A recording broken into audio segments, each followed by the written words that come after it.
Tiems, kurie jaučiasi pranašesni be abejo. Na, ne tik skaičiai, tai rodo ir pačių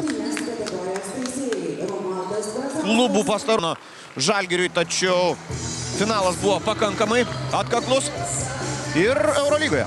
Vilniaus komandos. Džemalis Nalga ir Arvydas Gydra kovoja dėl pirmojo kamuolio ir laimi jį Nalga. Maždaug 46% taiklumu, taikliausias tritaškininkas, aišku, Virginijus Sirvydis, o kol kas taikliausias Šiur. Nalga prieš Matulį, atmetamas kamuolys Simui Jasaičiui, šis meta ir pataiko kol kas. Idealus taiklumas apie Sakalų tritaškių pataikymą. Įmetė 2 kartus čia be priežiūros paliktas Milko Bielica. Atrodo, kad visiems, išskyrus Martyną Gecevičių, įsdavimą paverčia dar 2 taškais 10. Artūro Jomanto taškas. Jonas Valančiūnas. Visiškas dežaviu, esame matę tai daugį. 13 dar kartą priminsiu yra Sirvydžio vidutinė norma LKL čempionate. Tai yra, reikia manyti, kad šiandien tų taškų bus daugiau. Na, visiškai.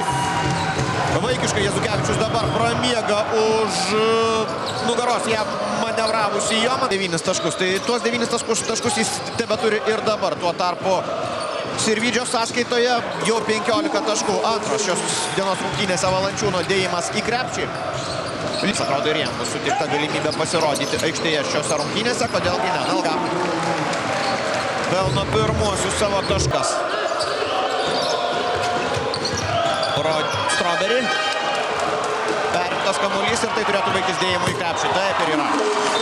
DJ Strawberry, Lietuvos Ryto pranašumas didėja didžiuliais tempais. 70-43, 27 taškai dabar jau skiria. Tik 6 taškai šiandien, tačiau 4 rezultatyvūs perdavimai. Nesuprantama, nėra palido Elemino Petrukonis. Štai taip.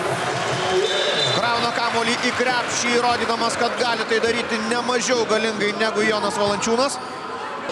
Persvara didelė ir neatrodo, kad Lietuvos Rytas atleis.